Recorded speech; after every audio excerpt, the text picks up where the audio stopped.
So you remember how I said that the first episode wasn't technically the first episode, and how they aired things differently, and how it's a good thing they didn't air the real first episode first? Did they air this one first? No. This is supposed to be the first episode. Oh, okay. Yeah. That makes... Can you see why they didn't air it first? Yeah, I can see pretty well. This was definitely not the best episode to try and sell the show on. No. I'm glad I had the one with Starfire and Blackfire in between this one and the first episode I did watch to convince me that the show is actually worth watching. Yeah. It was a pretty cliche plot that is terrible more or less every time it happens. Yeah. And, yeah. So this episode was called Divide and Conquer. And literally until this viewing, I did not know why it was called that. It's called that, just so you know, because of the weird purple monster transforming to a bunch of little purple monsters. So they divided, tried to conquer. And failed utterly. So in this episode, the Teen Titans are fighting off a rock monster criminal named Cinderblock, who broke into jail. During the fight, Cyborg and Robin tried to do a cool team-up attack of sorts, but their legs get caught on each other somehow. It ends up backfiring on the other teammates while Cinderblock breaks out some prisoners. The Titans have to stop the prisoners escaping while Cinderblock grabs someone in cryosleep and escapes. Slade was the one who led this plan and tells this man that he needs to be awoken to be Plasmus, a weird slime monster sort of thing. Meanwhile, Cyborg and Robin end up angry at each other for their mishaps, and eventually Cyborg just ends up quitting. Everyone mopes around for a while until they end up getting a signal that someone else is attacking. It's obviously Plasmus. I keep wanting to put Plasmid. That's not it. Plasmas is a weirdly hard word to say. Yeah. Plasmas. And they have a long battle where they are unable to defeat it because it's made of slime and whatnot, and it can just reform. And it eventually splits into multiple creatures. Just when all seems lost and Robin's going to fall to his presumed death. Which, is that a recurrent theme in this series? I don't know. He's saved by Cyborg and they pull off the sonic boom technique to defeat Plasmus and turn him back into a sleeping human. Also, Cyborg stopped Cinderblock off screen. Okay. The episode ends with them saying whoever was really buying this, they'll be there to stop them. Yeah. Yeah. Yeah. I mean, that was not totally against the opening of the episode. I mean, they have a ridiculously cheesy intro to the battle. I think that's how you really know this. They're all is the young first teenagers with superpowers. It's fair enough that they have a cheesy intro. Yeah. I like the fact that Raven's involved in the cheese balling in a completely deadpan way, because that's cute. I like Starfire's, I am sorry to disappoint you, but I am stronger than I look, before blowing up Cinder. Because I love cute, polite little babies who can just fucking wreck you. Yes. So that was cute. And then the stupid conflict between Robin and Cyborg gets set up. Yes. Like, the bit where Clat looks to Starfire, Raven, and Beast Boy, and they've all turned into babies, and Beast Boy is crying, that pretty much sums up this entire... You can't see me making sarcastic finger quotes in the air, but you know that I'm there when I say conflict. Conflict. Yeah. Conflict. This was technically a conflict. By the legal definition. They make a mistake in the battle that somehow involves them yelling disconnected insults at each other that I guess would imply that they haven't been liking each other much for a while. But it's kind of... The thing with this character conflict is it's not involving them as characters, it's just two people decide to fight for no reason, or for stupid reasons. And there's nothing that actually needs to be resolved between them. If the conflict is advancing. It doesn't advance any personal issues either of them have. It's not advancing any... Literally, the only reason their attack doesn't work is because they've misjudged the size of the hallway and they make a mistake. That's it. And it's all magically better at the end when they do the attack again in a bigger space and it works fine.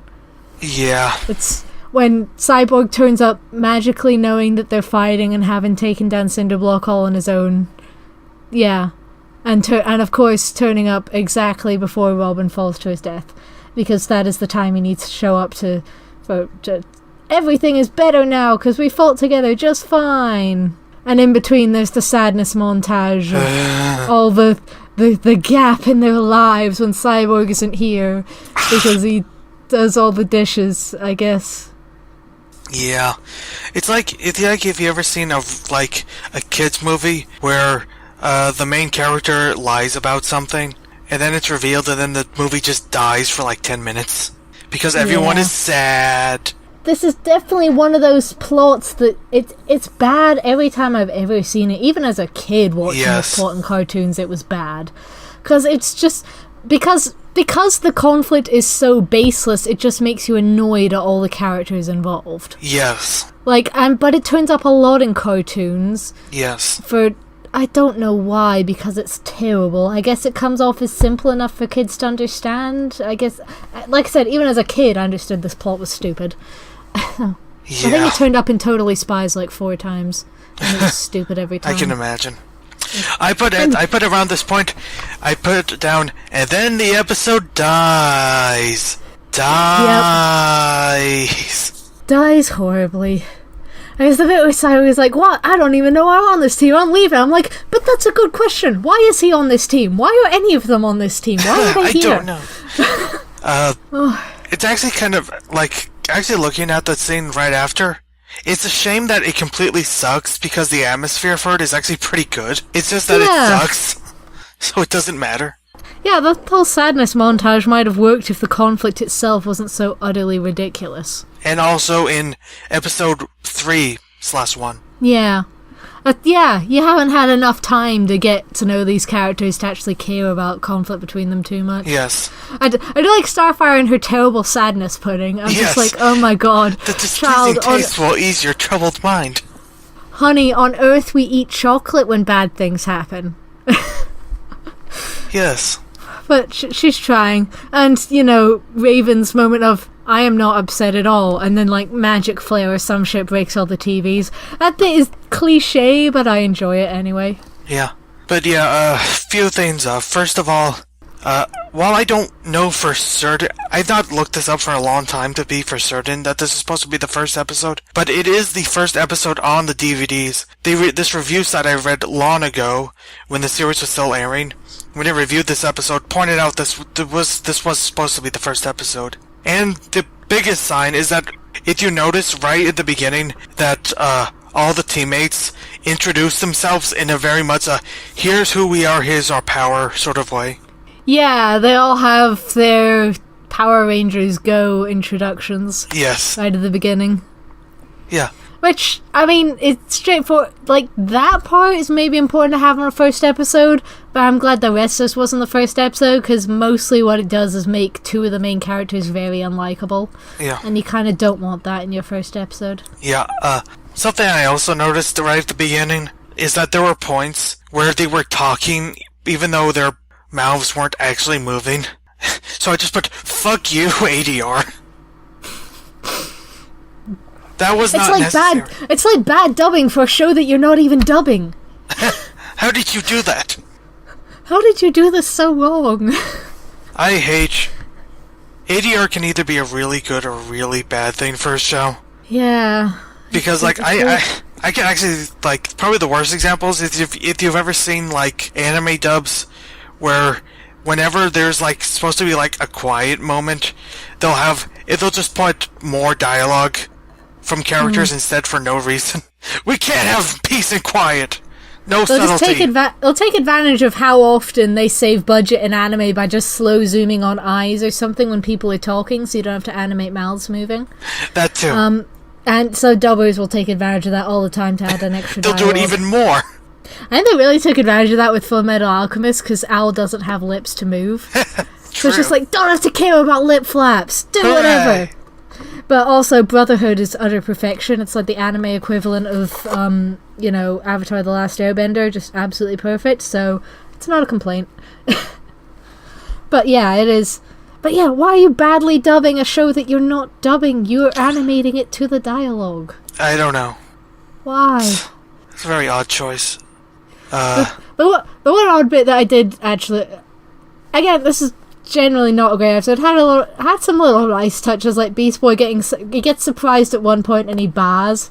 Like they've actually put in a sound clip of a sheep, which I think I hope they keep doing that because I think that's just cute. Him making completely random animal noises. Yes. But then later at one point when Robin's fighting and he's making shitty kung fu movie noises. Like the what the shit is that? What? I agree with the sheep one, but otherwise, like the sort of they seem to use like car sounds a lot, of like a car zooming by, and I really just at some point was like, please stop the wacky sound effects. Like I feel like they were watching too much of Edd Eddy, which did great sound effects. Yeah, but Edd Eddy was like surrealism at its finest. Yes. Whereas, like, Beast Boy making random animal noises fits because of his power set. You know, his thing is turning into animals. And other random noises is just like, why? Why? I could understand. Random machine noises from Cyborg would be funny. Yeah, but, And the only other bit I liked was at the end when Starfire's like, I wish to initiate a group hug. And she gets shot down, poor baby, but she tried. Yes. And then after that, my only other comment about this episode is just, who wrote the dialogue for this episode? Oh my god. Do you mean for that speech at the end where Robin's like, well, whoever it is, we'll be there to stop it. It's like, someone was behind this, but who? Oh, god. God, why? Gosh, I don't know. Like, I feel like the series is supposed to be somewhat inspired by, like, the really early days of, like, the Teen Titans comic in, like, the 60s and 70s, but they don't have to be that inspired by it. I mean, there's cheese balls, and then there's just two so painfully cliche. I mean, I'm not saying cliches are necessarily bad, but there are some that are just like, there's no reason for this particular character to be saying this. I think it is the cliche line for the situation, and anybody could be saying it.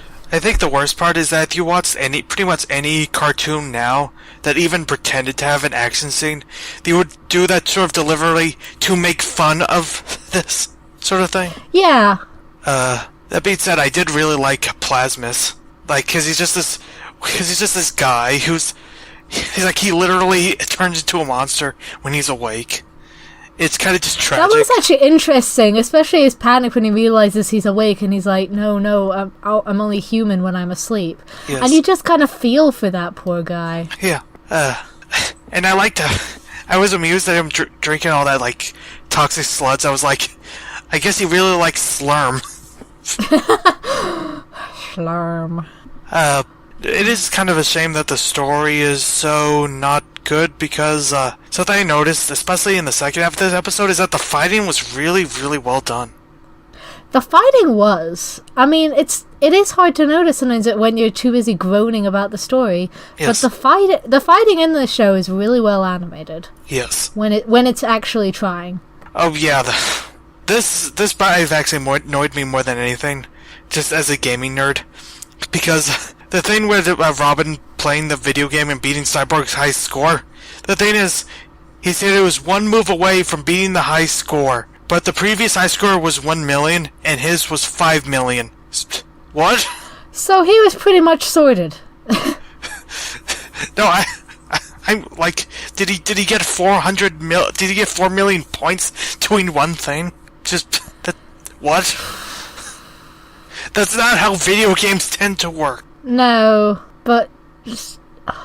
Though to be fair, it is outdated by caring about a high score in the first place. Yeah, that's not phone games do that, I guess, but... It was the first use of Raven's main things he always says, Azarath, Metreon, Zinthos. I know Azarath is the name of the demon that maybe is her dad or no. I was unclear on that in the Justice League vs. Teen Titans movie. Actually, yeah, it was their dad and ends up trapped in a crystal. Yes. I have no idea how much of that's in line with her backstory in this or not. My only previous exposure to most of these characters is the Justice League vs. Teen Titans movie, and I know they kind of chop and change characters' backstories a lot in every adaptation they ever appear in. So yeah. I assume nothing.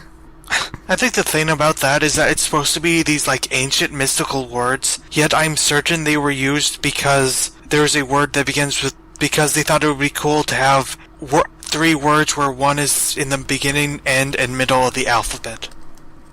And someone thought that was really cool somehow.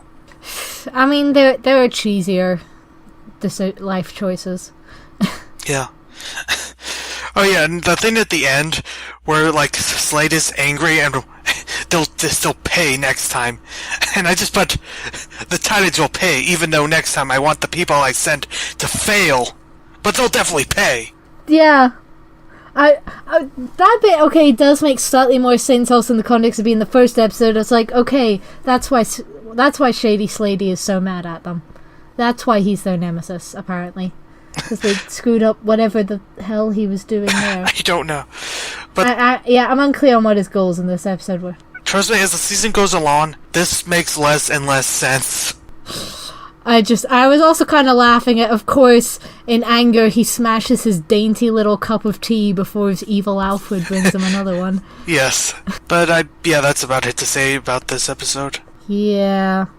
This did not work. I'm hoping it picks up real soon. It should, from what I remember.